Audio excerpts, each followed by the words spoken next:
a Palabitter's dream. The drivers that freak out the experts. Oh, no! We have gone out of control. A real-life demolition derby. There must be something wrong with the guy. He's unhinged to the max. The fastest and most dangerous. And the slowest. Twit in a milk float is travelling up the M1, causing the most enormous queue. Sit back and relax in the comfort of your lounge room and meet the drivers you don't want to meet on the road.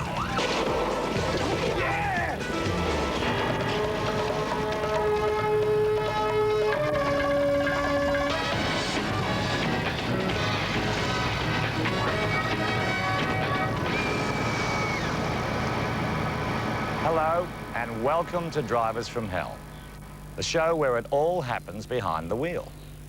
You know what it's like. You're cruising down the street, minding your own business, and next minute some mug cuts in front of you, slams on the brake and gives you the finger. A maniac. Well, there's plenty of them on the show tonight.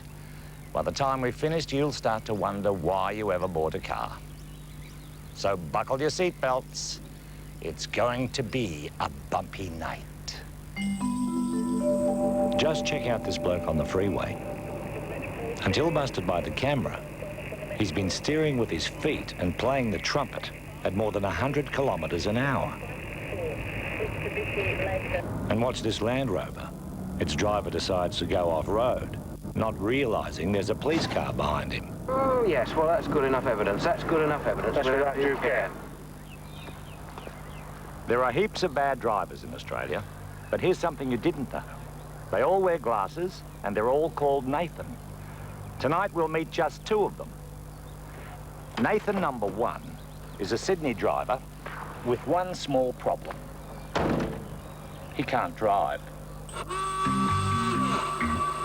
don't understand what's going on here.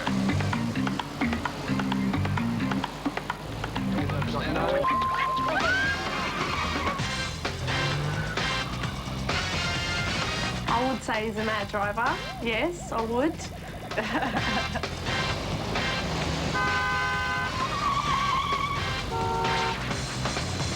What can I say about Nathan?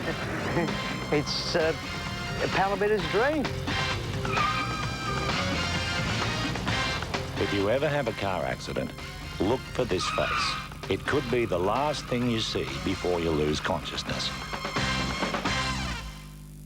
I've had about 18 accidents. 2 have been my fault. Are you sure about that, Nathan?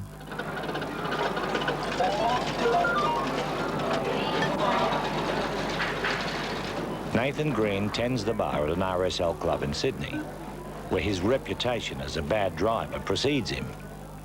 Tailgating, speeding. Definitely speeding. Yeah. He's aggressive driver. Overtaking. Speeds through the red camera lights. Yep. Doesn't know what a blinker's used for. Speeding.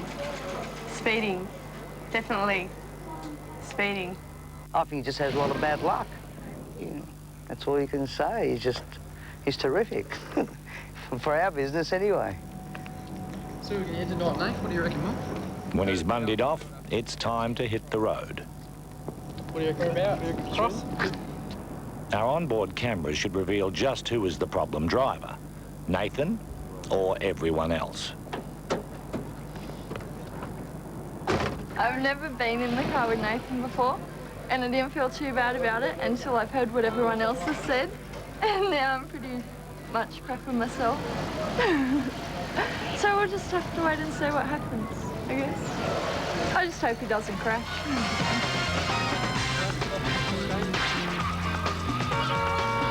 Most of the time when I do stuff, it's not like there's things that can't hurt anybody. It's just, yeah, they're taking risks, but not risks that are going to kill someone, the way I think.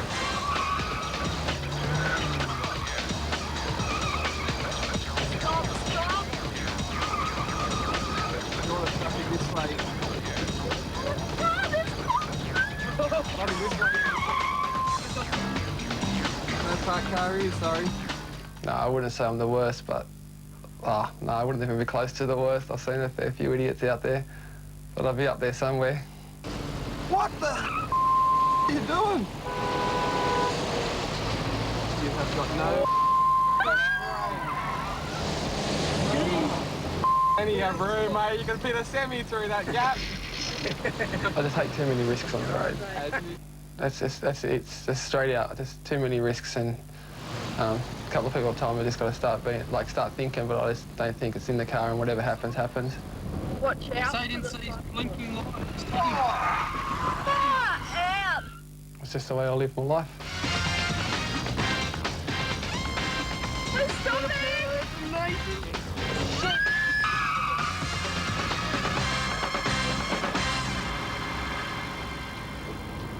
Not real flash, is it? Horrified by his performance on the road, we take Nathan to an advanced driving specialist. Well, Nathan really has an attitude problem with driving. He has this carefree, bravado, I'll be right, mate attitude. But we can see with 18 accidents, he really has a major psychological problem. You show us what you're made of. Ready? 1, 2, 3. Let's go. Come on. 30, 40, 50, 60, 65. Come on. Into the corner. Let's get it round this corner. Oh, I can't believe this. Come on, Nathan. What are you doing? Arm on the door.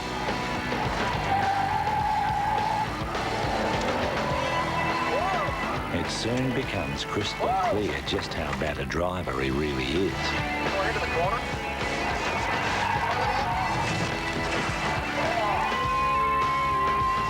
Well, that was stupid. That was... Yeah, well, I mean, like, we could have tipped the thing over. Well, what were you thinking? What were you thinking with the handbrake?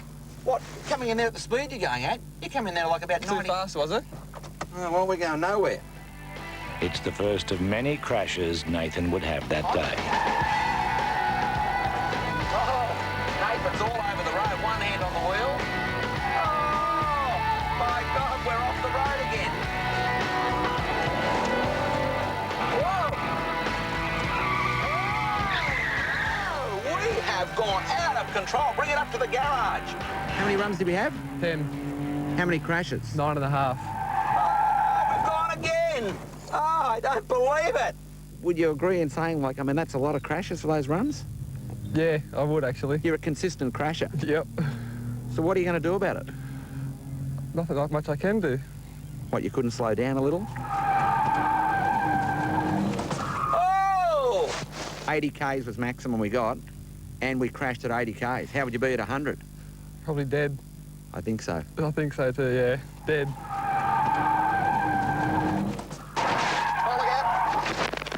You really are the driver from hell, you know that? Yeah, realise that now. Yeah, not real flash. Brisbane.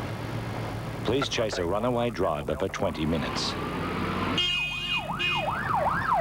He rams cars and runs red lights. Stop, hang on. Got a cameraman right next to him. He's going round, he's going round. A bus driver decides on a quick fix. An ambulance, repeat, an ambulance for this address, just in case anyone's heard. Bus has rammed him. He's off and running down Collaroo Street. But the runaway runs out of steam. He's charged with dangerous driving and given psychiatric treatment. After the break, the trucker who challenged the cops to a demolition derby. Yeah, I just felt really good. You were enjoying it? There must be something wrong with the guy. He's unhinged to the max.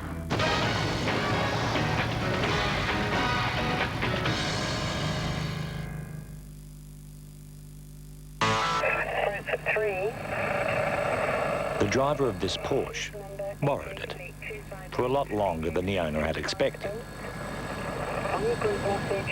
He's doing more than 160 clicks an hour and loving it until...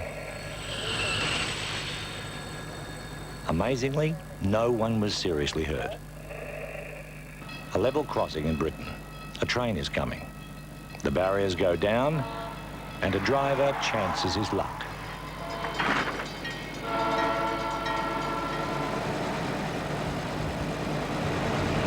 The driver we're about to meet is spurred to action by the death of his mate, a death he blames on the police. Beware the driver driven by hate.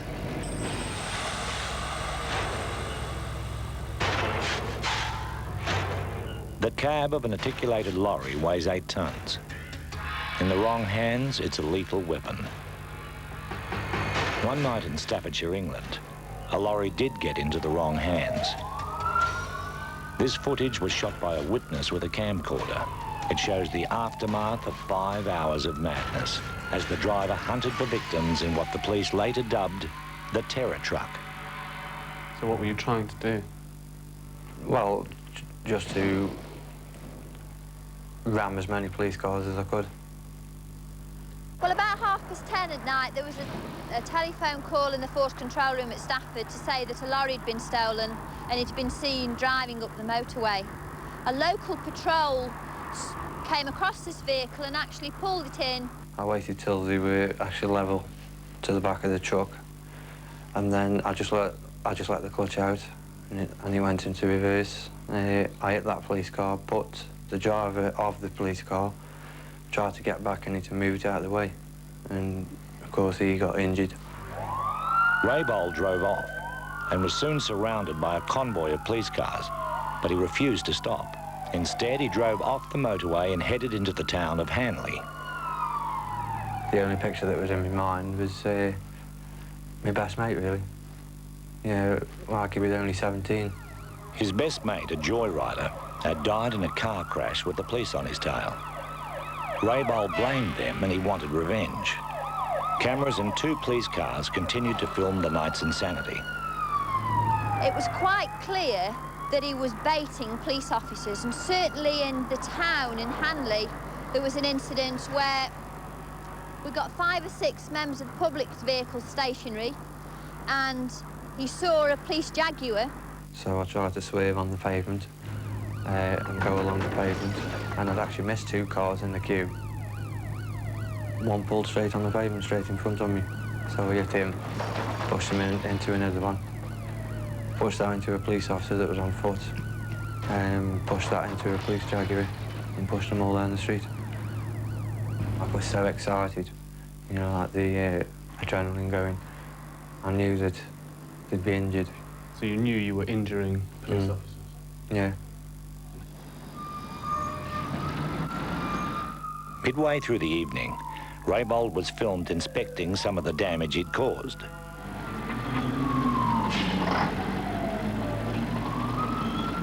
I was actually that excited that my hands were shaking on the wheel. You know, I just felt really good. You were enjoying it? Into the small hours, he rammed one car after another. We had 3 or 4 police officers injured, and there was probably 3 or 4 members of the public injured as well. I think he needs some adjustment, I really do.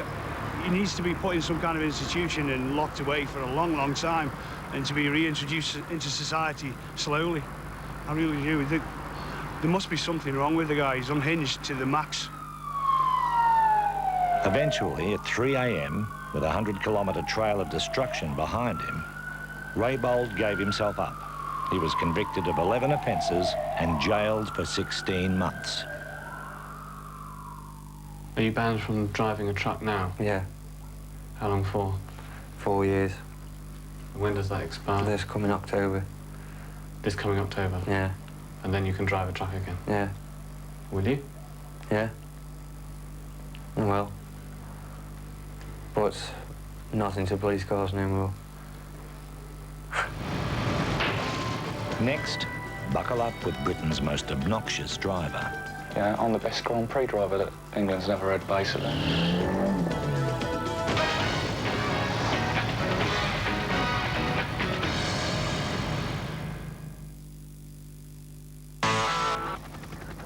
Police moved to arrest the driver of a stolen car. Sergeant Stephen Bird is the arresting officer. They're out and they got him. Right. There's a guy hanging out the window. Sergeant Bird is dragged for 300 metres. We got him. He ejects himself from the car. Take 1 more in pursuit of the Ford southbound to Pan Highway. The stolen car is eventually stopped. The driver and 2 passengers are jailed. Amazingly, Sergeant Burt escapes with a few grazes.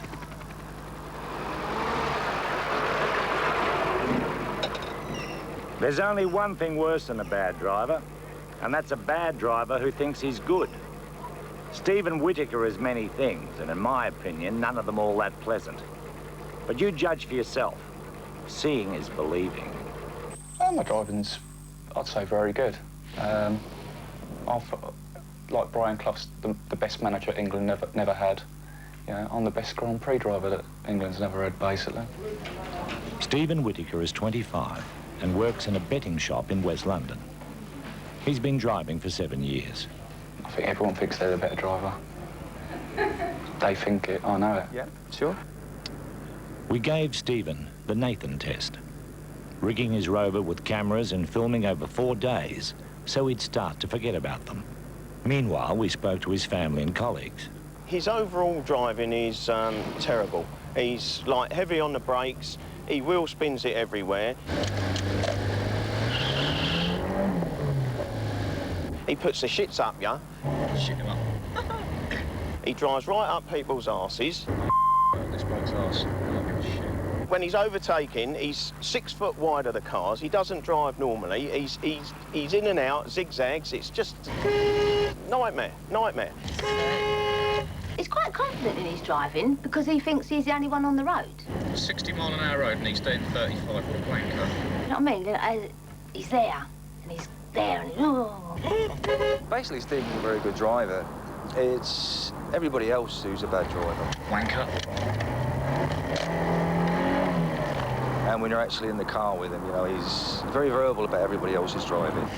Stephen says he's not only a good driver, he's a safe one. Well, he didn't hurt anybody in the 6 accidents he's had. I don't like women drivers. You could talk, woman. Nice tits, though. No, some of them are OK.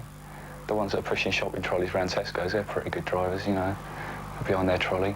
Stephen drives 60,000 kilometres a year, more than he tells his insurers, but he has a clean licence and no driving convictions. Like to be the centre of attention. That's just me in general, basically. Down the pub, I'm always a loudmouth git.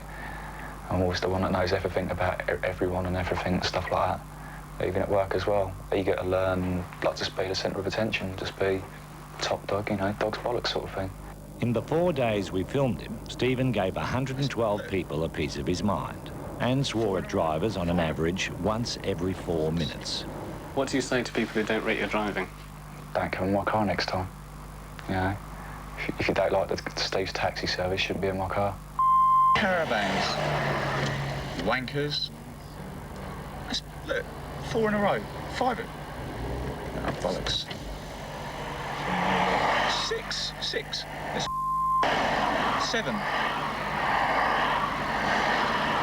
Volvos. I don't like old people driving on the road. I think they should be taken off the road at probably about the age of 60, 65. Nice indicating, you old fart. Especially like old grannies in little Fiestas, you know, they can just about see over the dashboard sort of thing, like that with a periscope. They've got the reaction time of a tortoise that's got no legs, basically. You stupid old bag. Everyone that slagged me down while driving, yeah, I'm a lot better driver than them. Got the curb, wouldn't Thank you. And they can all gang up against me. Yeah, I'll fight you all. Speak, how have you been done? Shit. A young man with a lot of growing up to do, if he lives that long. Can you imagine sharing your bed with a bus? A moving bus? Well, it's not my idea of a good time. But here's a story about a couple who did just that.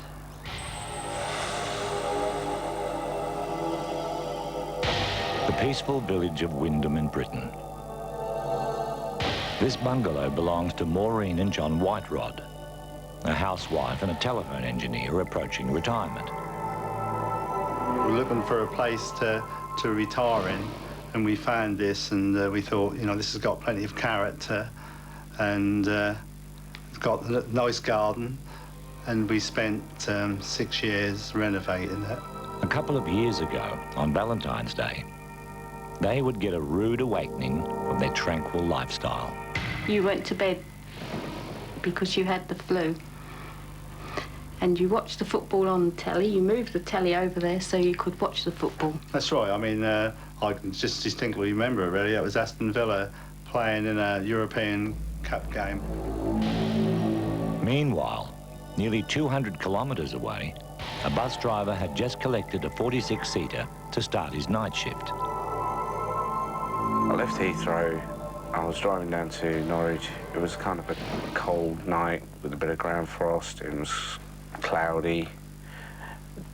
Pretty normal night for that time of year. 5.5 hours later, John and Maureen were both sound asleep as Aaron Bala made his last drop of the night, leaving him alone and heading for Wyndham. At the same time, Maureen got up to go to the toilet. The bus drivers always maintain what happened next is that he swerved to avoid an animal on the road. Couldn't get the coach under control. I was trying to brake and trying to steer, but nothing was working for me to avoid this house. I thought there was a bomb, and I was flying through the air, and I hit the wardrobe, and I just had a hot feeling all down my neck. This footage was shot by John and Maureen's son-in-law moments later. The bus had swerved off the road into the bedroom. I didn't know it was a coach at the time. I tried to get out the side where all the rubble was and couldn't, and I eventually found my way to the foot of the bed and staggered to the doorway, and Maureen opened it. John came barging out, absolutely covered in dust and sand and bits of wood, bits of brick, all sorts. I was pretty worried that I'd killed somebody, or I could have seriously hurt somebody. By morning, it became easier to see the trail of destruction through 4 gardens, 3 cars, and the White Rod's bedroom wall, coming to rest inches from the bed. Maureen was out of harm's way in the toilet, but John was catapulted across the room, injuring his neck. He was taken to hospital with Aaron Bala, who gashed his head. And every time I see a Jetlink coach, that tend to bring it all back to me. In actual fact, this is the longest I've been in this bedroom since the accident.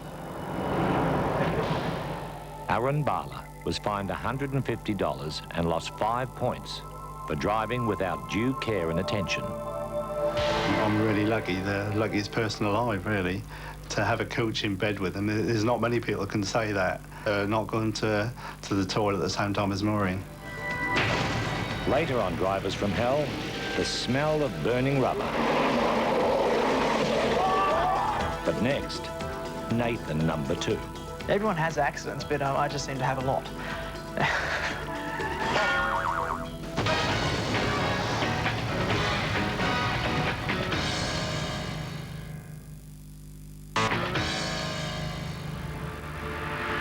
The driver of this blue car has just started a war with the car behind by cutting in front of traffic lights.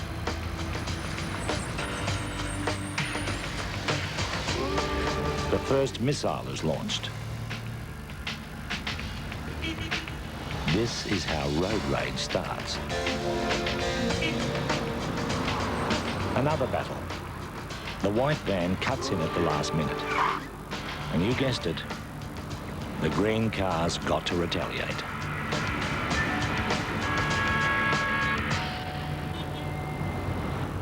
Now it's time to meet Nathan number 2. He's from Adelaide. And well, putting it as kindly as possible, he's cursed. How else can you explain 13 accidents in 7 years? Meet Nathan McBain, an accident waiting to happen.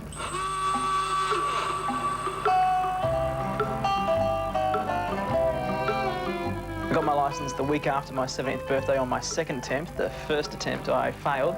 I believe it was because I was really nervous, just kept stalling the car, but also when I'm really nervous, sometimes when I was younger, I used to get gushes of blood noses, and right before the test, me and my mum sitting there waiting, the nose just starts gushing blood, so it wasn't a good sign.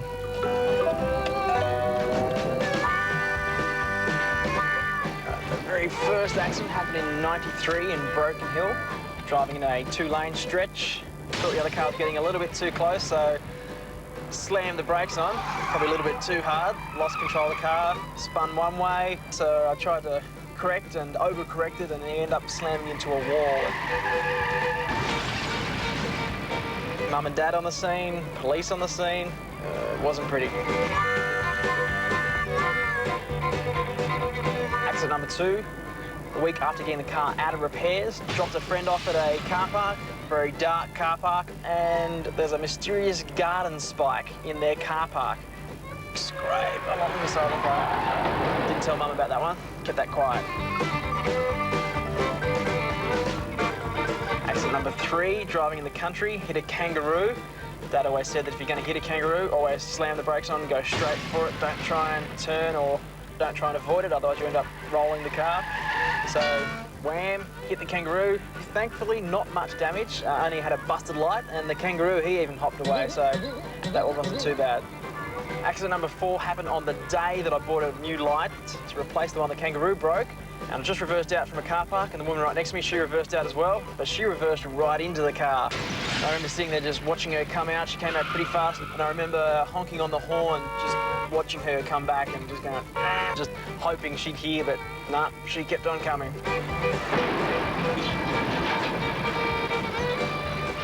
Accident number 5, I'd had a whole year off, so I thought the curse had been lifted. At the front of my house, I was doing a U-turn, didn't see the woman coming, straight into her, smash. Lots of damage, wrote that car off, that car died. Had to pay for her car as well, so that one cost a lot, and it hurt a lot.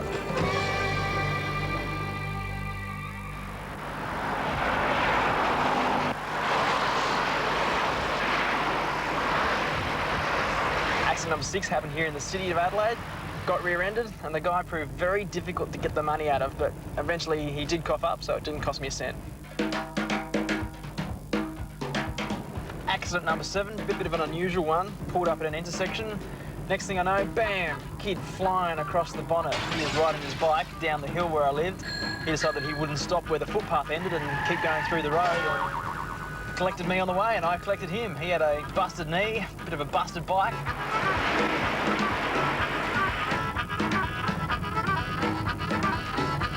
Accident number 8 happened on my way home from work. I was just about to head back to Broken Hill for a bit of a holiday, and I rear-ended someone. That cost me $300, but I didn't have to worry about fixing my car because that leads me straight into accident number 9. On the way back to Adelaide, after being in Broken Hill, hit a kangaroo, and this time I really hit the kangaroo.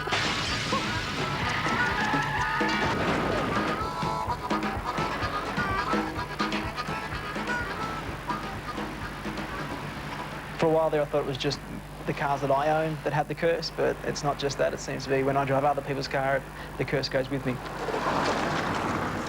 Accident number 10 happened when we were heading back to Broken Hill for an engagement party. We're taking my good mate Richard's car. Well, I had a big night out, and so I wasn't quite capable of driving, so Nathan had to drive.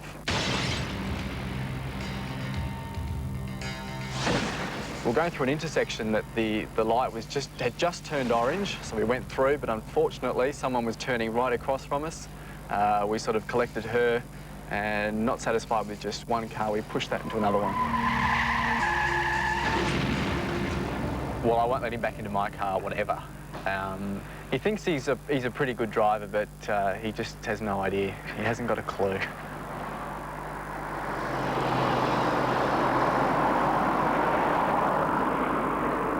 These are my lucky beach rocks that my little brother gave to me. He's about 10 years younger than me, so big concern with the spate of bad luck I was having. He gave me these for good luck, and they have been good luck. I haven't had an accident that I've caused since I've had them. But I did teach a mate of mine how to drive, and I suppose I taught him everything that I knew because he smashed my car into his mother's car. So taught him too well. April '99, this is accident number 12.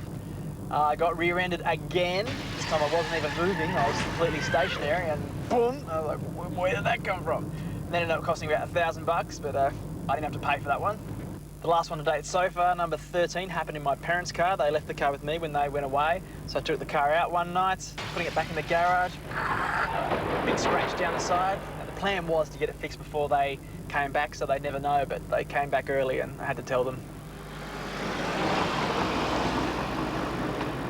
I wouldn't say I'm the driver from hell. That's pretty much no, I wouldn't say that. I think I'm a fairly good driver. It just, at times, it just seems to all go wrong, and I'm always there when it goes wrong.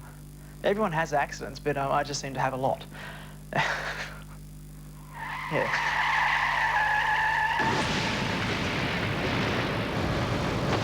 This white car is just a metre behind the car in front. They're on a freeway travelling at speeds in excess of 160 k's an hour.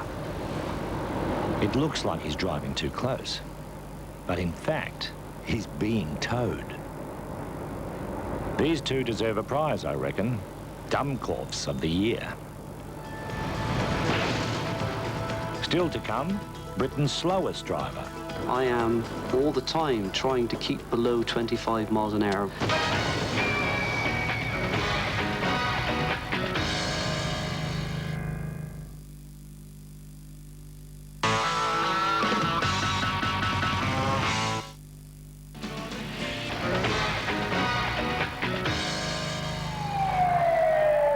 Queensland. Police pursue two teenagers in a stolen car. The chase lasts for 200 kilometres.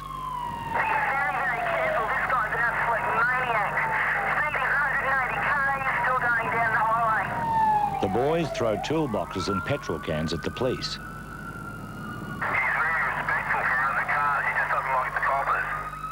After 2 hours, their car is cornered.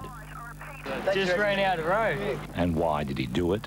I had no money for petrol, and I haven't seen my girlfriend for a long time, so I went down south. Ain't love grand? Now, there's a hell of a lot of stories about drivers who go too fast, but accidents are also caused by the likes of our next subject. He's Britain's slowest driver, and worse still, he's trying to convert us to the joys of crawling. That is 1 injured, 2 injured, today. This man has smashed 2,000 eggs in the centre of Gloucester. Roland Parsons works for the council. He's also a lay preacher, and for 15 years, he's been graphically demonstrating what speeding motorists do to 7 accident victims a day in his county. I feel that the 30-mile-an-hour limit is too high where there are fronting houses and parked cars and all the back streets. People ought to be going far slower than that all the time. It should be an absolute maximum of 25. And that's as fast as Roland goes. He believes in practicing what he preaches, much to the annoyance of everyone stuck behind his surprisingly sporty Capri Laser. I am all the time trying to keep below 25 miles an hour. That is something I've personally taken on as something I feel very strongly about, and I'm going to set an example, and I'm asking everybody else to join in. Of course, they don't always want to join in, but with Roland in front, they don't always have a choice. That makes him the ultimate road hog, the last person you want to be caught behind. They are trying to go faster than me in those circumstances. They're travelling too fast. Not surprisingly, Roland's driving style isn't popular, despite his blemish-free record.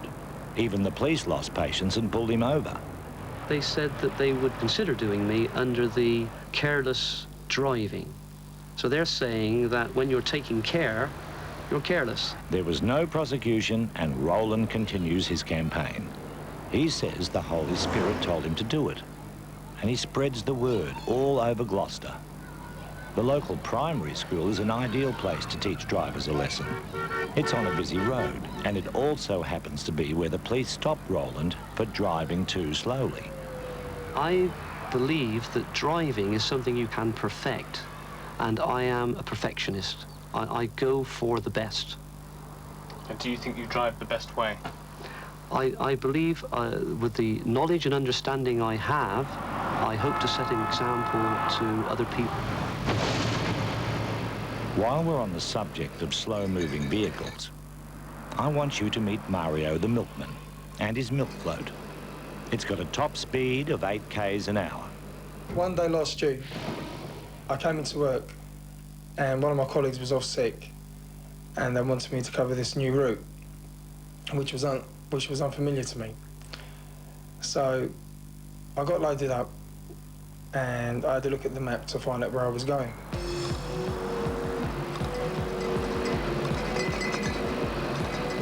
When Mario got to this North London roundabout, he needed the A406 straight on. But despite the sign, he turned happily and ever so slowly left onto the M1. I was very nervous and I was very scared because I knew, for one, it's illegal to take an electric powered vehicle onto the motorway, and two, it's extremely dangerous. So Mario went up the M1 slipway. There was no turning back, and he joined the motorway in his battery-powered milk float. You're going 5 miles an hour and there's cars that are whizzing past at 70, 80 miles an hour. A lot of them are beeping and flashing as well.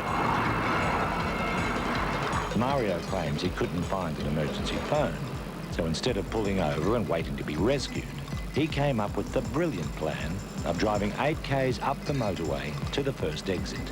But he began to cause a stir.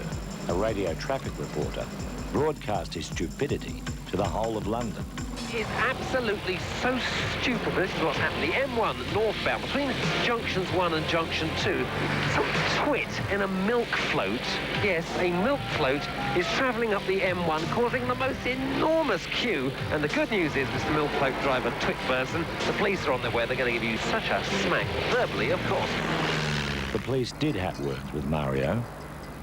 After an hour of painfully slow motorway driving, he was found just yards from the exit. First thing I said, I apologise, I know that I've done wrong, and they explained to me that it was illegal for me to be on there on the motorway with an electric powered vehicle. But they saw the funny side and took sympathy on me. We had a cup of coffee, and obviously I supplied the milk for him. He was later fined $75 and lost 3 points. He didn't get back to the depot till dusk. After the break, the drivers from hell who should never be allowed on the road. I haven't run anyone over yet. I've got to add that to my list.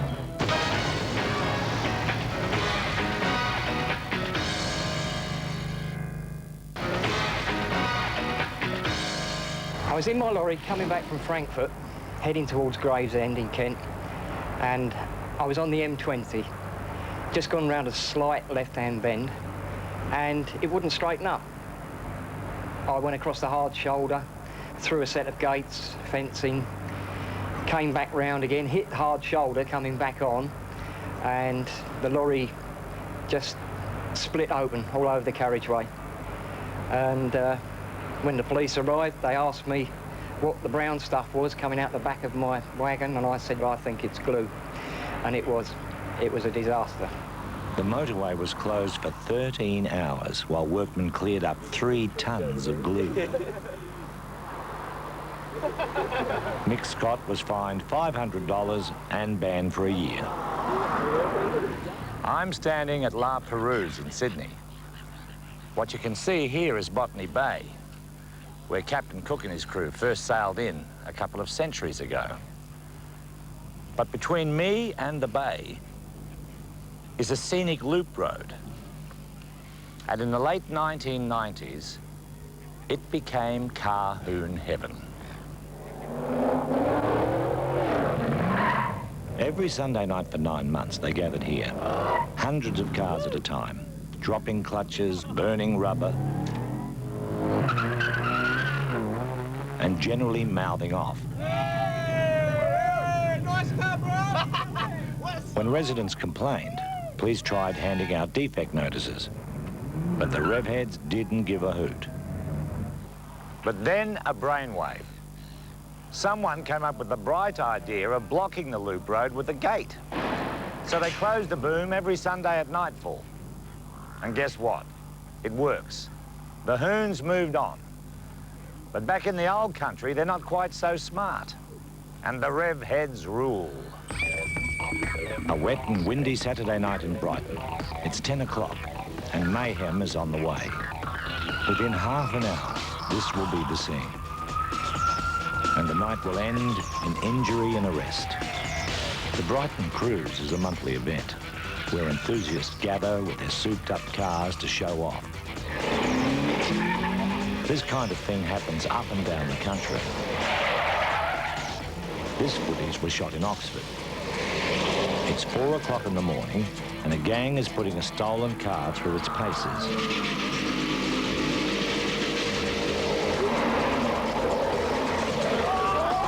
Another night, the same gang. This time they're playing skittles with traffic bollards.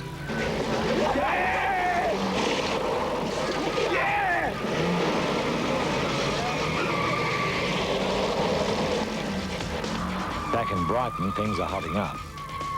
The cruisers are burning out their tyres at up to $500 a throw. What do you do that for? I laugh at it. Illegal cruises are organised by an underground network on the internet and mobile phones. There are now over 100 drivers and 400 spectators. Got nice cars and that, might as well show them off and that. Just put on a bit of a show, really. You only live once, don't you? You got a feel for it. But it's dangerous? Yeah, it's dangerous, yeah. But that doesn't bother you? Nah. And it's illegal? It's illegal, yeah. And that doesn't bother you? No, that's why I've got 11 points on my licence. I think I've clocked just over 100 points now. Various things, speeding, reckless driving, dangerous driving, driving without due care and attention. I haven't run anyone over yet. I've got to add that to my list. One more point, I've got no more or less. I'm actually on a 3-year disqualification at the moment for road rage. So, and you're going to drive anyway? See how we go. It's rather dangerous, you know. This footage of a previous Brighton cruise was obtained by the police.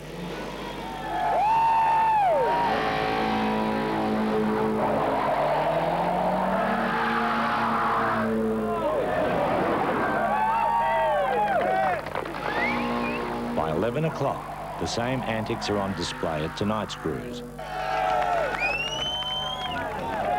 When the police show up at midnight, they're met with howls of derision. Shortly afterwards, the inevitable. One of the cruisers, travelling way too fast, crashed into another. The victim was thrown through a car window and suffered head injuries. He was taken to hospital for treatment. The speeding motorist drove off, but was caught and arrested. The police say they're losing patience. But some of the cruisers have the nerve to complain they get a raw deal. I think a lot of it's unfair. I think there's a lot of discrimination against age. He's a maniac. So. You're only spat behind. He thinks you're a maniac. He can't talk. He's as bad as me. No shortage of nutbags in that lot.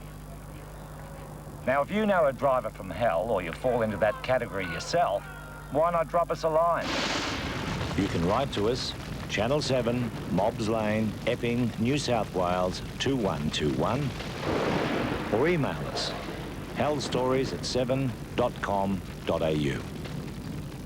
That's all we have time for. But the next time you're stuck in a traffic jam on a stinking hot day without the air conditioning, thinking horrible road rage thoughts, breathe deeply, count to 10, drop the clutch and floor it. See ya. Out of the way, you mug. You had another brain at